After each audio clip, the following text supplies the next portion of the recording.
And we're going to do a Q&A for you once again. This time, Chay, our LMFT from Fully Health, and I will answer your questions.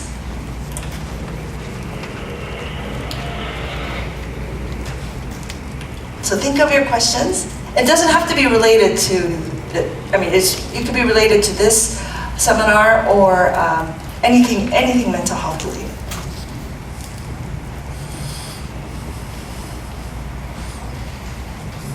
Raise your hand if you have a question.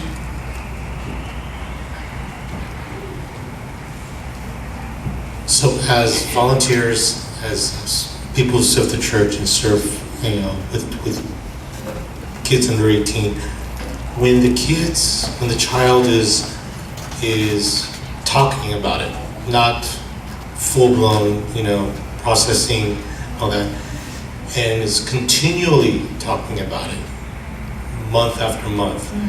And obviously, by the second month, conversation was had with the parents. And the parents, obviously, when let's make this the worst case scenario, where the parents are like, oh no, he always does that, don't worry about it. They just kind of blow it off. Third conversation with the parents. Yeah, maybe we'll think about it. When you serve that child and the child keeps talking about it and the parents keep blowing it off, right? Naturally you'd feel like, okay, how do we do an intervention here? Not just for the kid, but for the parents, right? How do we have a come to Jesus moment with the family? Yes. And can the church actually intervene that way?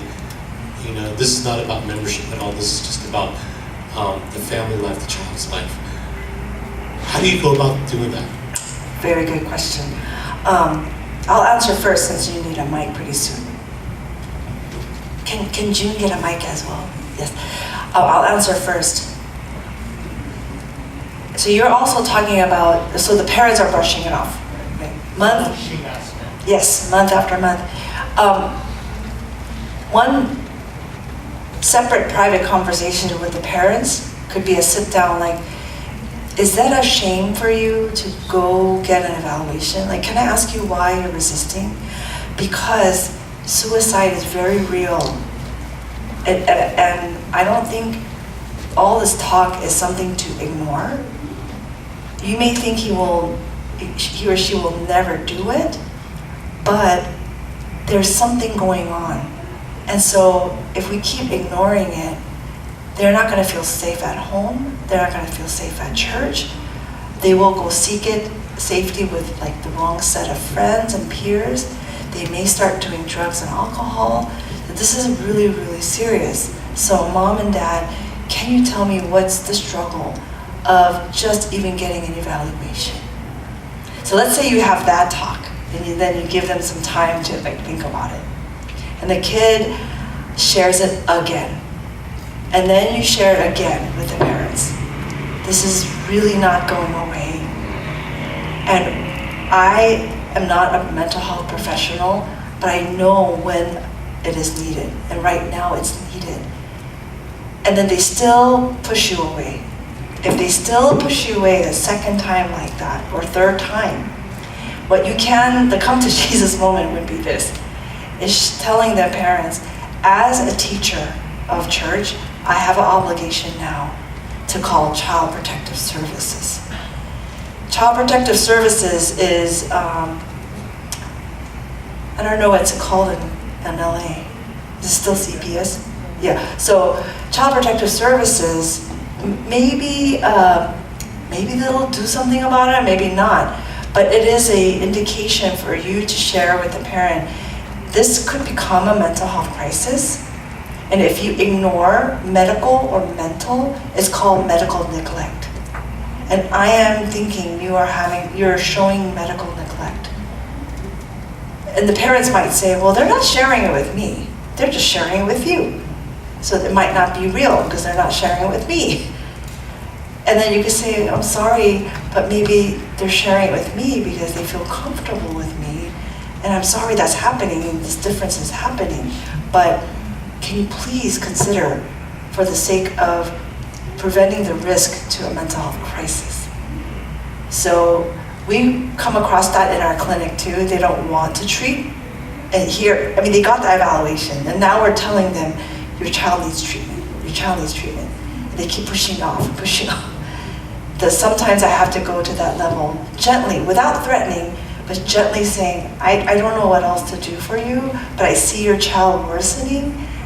Now they're talking about suicide. They might do something about it, and you're not gonna help me help your child. I might have to call for medical neglect. Wanted to say anything more? That was what I was going to say, yeah. Teachers are mandatory reporters, and even if it's not at the church, if they share it at school, this is going to be also happening, and they're not going to deal with that sensitivity. And whatever this is happening within that child, a child is not going to say, I want to kill myself, unless something's really hurting inside so much. So whatever that is, early intervention has the best prognosis. So whatever that is treat it before this child gets older and it gets harder to treat. So I really want to help our families if that's one way to share it. Great question. In fact, AB 506, the mandate reported for religious organizations, we as a youth organization were required to report neglect, abuse. Yeah. Any other question?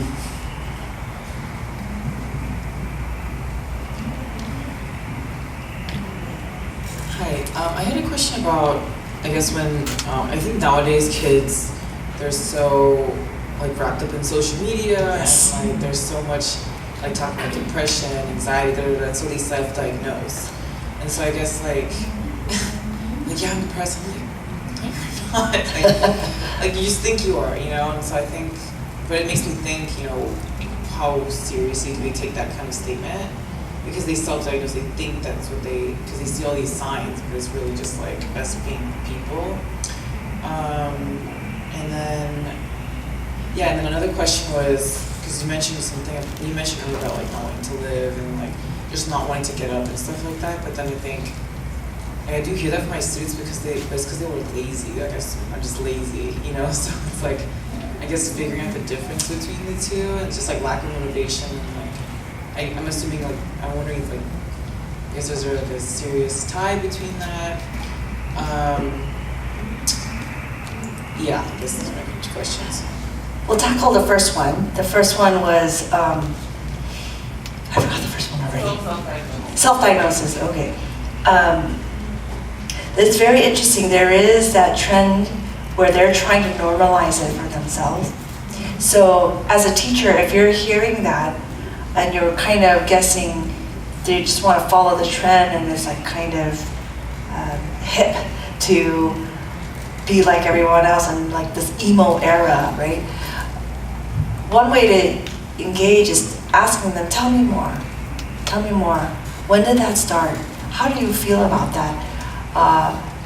And then let's say they're I don't know, because a junior high kid is always an I don't know answer. The final question could be, would you like to speak to a psychotherapist, a professional therapy every week? Do you want to process that with somebody who is a professional counselor?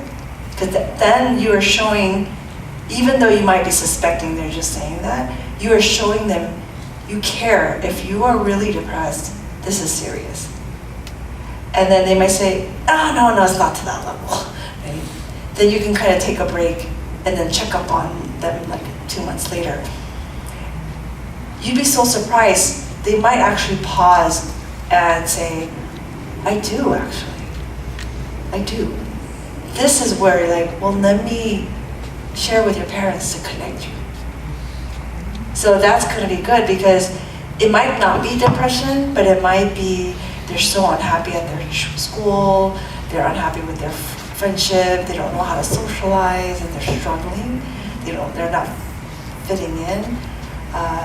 Psychotherapy is very, very helpful for that child to really bring out their emotions.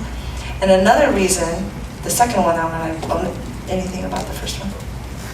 Also, in their algorithm, if those kind of things are coming up, that means this kid is already pressing on that. And that could be a cry for help. It could be just anything else. But the one thing that we know for sure, healthy kids don't feel like they're depressed or anxious. They're not going to constantly tell somebody about it unless it is something that's happening. So it might not be clinical depression based on the DSM-5, but it may be that they're struggling with symptoms of depression. So if that's kind of there, not addressing that in a healthy way at church, I think that allows the kids to try to self-medicate through drugs, through partying, or through like other things. And what we want to do is really equip them and help them to work through that mental health issue. Even if it's not clinical depression, they're struggling with something enough that it's showing up in their algorithm continuously. So if that's happening, having a conversation, recognizing the signs, and responding with empathy to build trust is going to be very important. Mm-hmm. This is related to your second question too, where it seems like the lack of motivation and not wanting to wake up is more their behavior and maybe not really a mood, but it's a fine line actually between the two. So maybe they're not suicidal, maybe they just have no motivation for the future at all. A lot of children these days, they are giving up earlier. They really don't care about school. And they, what we're noticing is parents raising them, expecting them to care about school and not have this infusion of why they have to go to school. So, and it's still rampant today, right?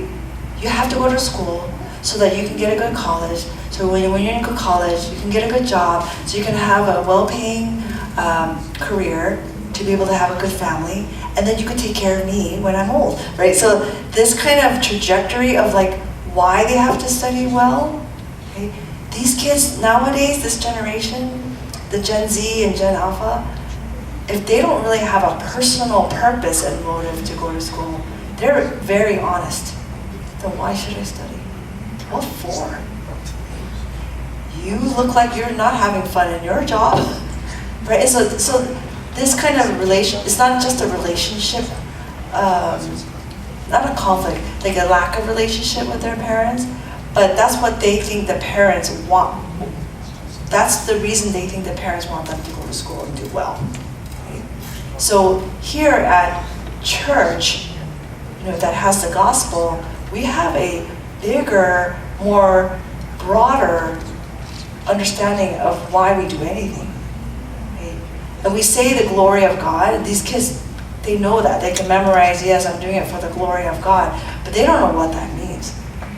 That waking up, feeding yourself well, going to school, in order to go to college, like why? These kids these days are philosophical thinkers, and they're getting fed too. So we need to teach them the why of life, actually. So I feel that that's kind of probably what's going on with a lot of the kids these days.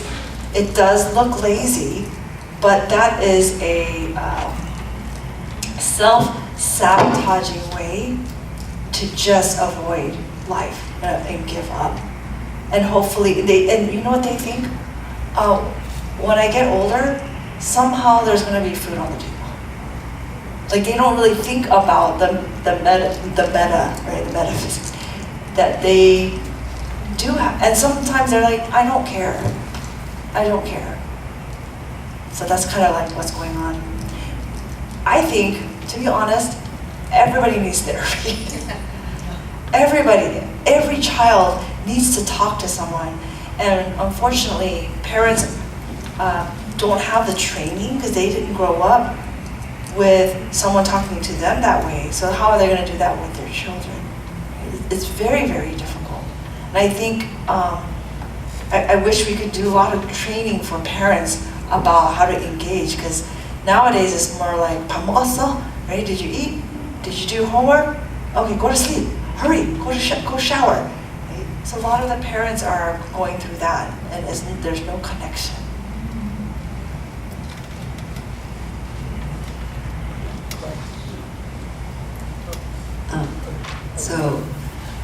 As a layperson, hearing about all the things that we can do to help and support a student that's suicidal is very daunting, because we as parents are those people who were never exposed to how to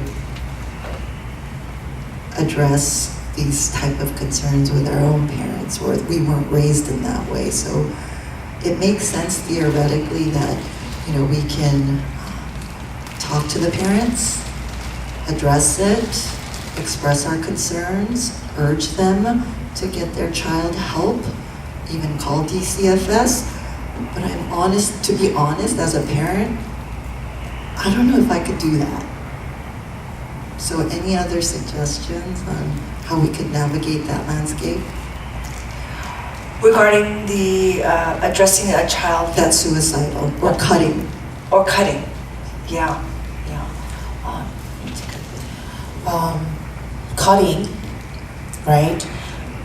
Not necessarily out to kill themselves, but when they're cutting or hurting themselves, it's that their pain inside their body, and it's the same pain center as, you know, if I get stabbed with a knife, that same pain center in my brain that lights up is the same center in my brain that lights up when I'm like that depression pain or that anxiety pain that I have, that emotional pain. Same part of your brain lights up, so it hurts them as much as they are being stabbed with a knife. But no one could see the pain inside of them, and so they're trying to express that pain by actually putting that, because no one's giving them the care, the attention that they really need, and say, so they aren't going to harm themselves, or they're already accepted whatever negative belief that other people are saying or they're saying. That's their inner voice saying, this is what you deserve, you got to do this, you got to do this. It's really serious, because kids who cut like this, sometimes they might be preparing to actually cut deep enough to commit suicide, but it's fundamentally showing how much they're hurting inside. If we don't take this seriously enough, it's so hard to like bring it up and how to do it. But if I understand that seriousness of that thing and how it could lead to other things, then I could respond. And if you want to make it super easy, just 3 R's, if you want to remember, recognize the signs. The first R is recognize. Recognize that they're cutting, they're not talking to friends, they're isolating, they are not doing their homework, they're failing their classes, doing drugs. Those are signs that this mental health problem, whether it's suicide or depression, it's very serious and there needs to be intervention. And then the second one is to respond with empathy, like Dr. Esther was saying, connecting with them to build trust. When I don't have trust with someone, I can't even start the conversation of, hey, your child is hurting someone so much that they need mental health services. And it's hard to say. And even as a parent, like it's like, I don't know if I should recommend this, but if I could connect with them and earn their trust, then I can make that decision for them, because they're crying out for help. The cuts that they have in their arms, that's what's happening in their heart. It's bleeding and crying out for help. And if we know how much they're hurting inside, then just because we can't see it doesn't mean that we don't respond. We have to respond. And the last R is to refer them to, there's so many mental health services that you can refer them out to, especially Fully Health. I'm one of the therapists there. We have wonderful clinicians that came in South Pasadena as well as Orange County area. And so please understand that they're really hurting and connect with them. I appreciate your question, and you mentioned as a mom, it would be hard for me to respond. Could you elaborate just a little bit more? What was the difficulty as a mom? Because I really appreciate that perspective right now. Oh.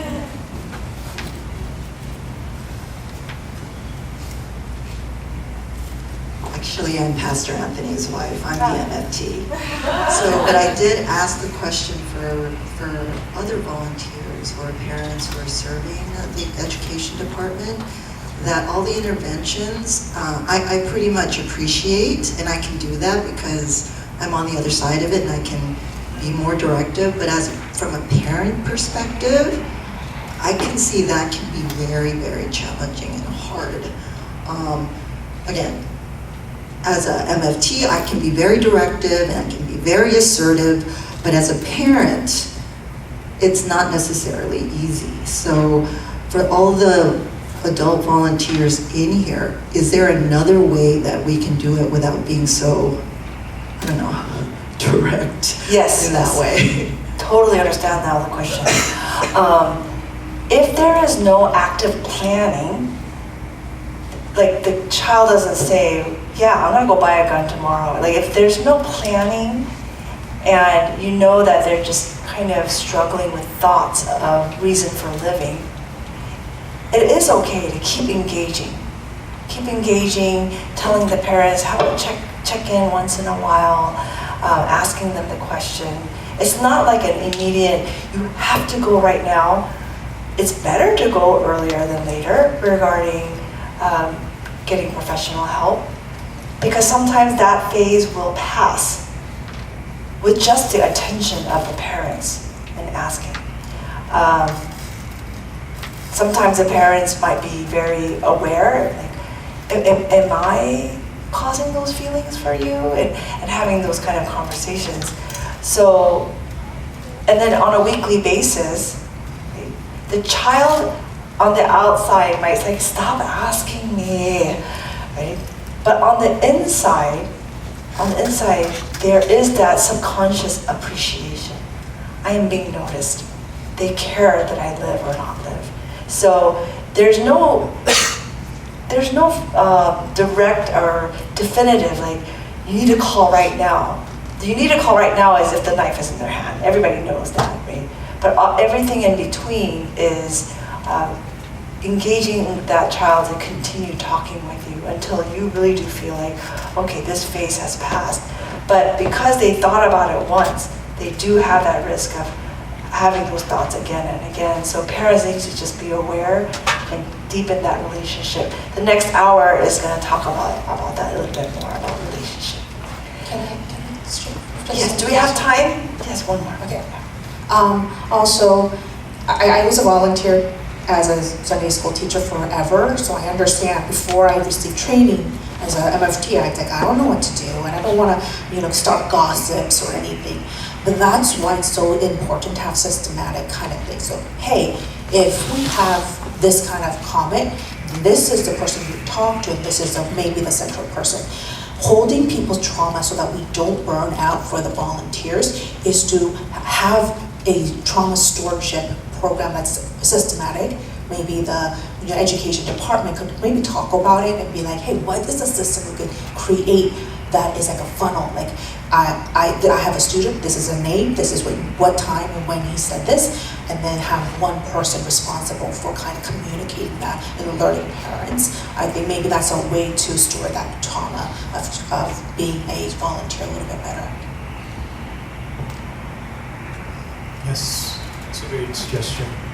For us as a ministry, I think we were learning more about this in the sense of within our students' homes and parents, and this is I think you mentioned trust. It's so important. That's really the avenue through which we can minister to each other, I think. So with that,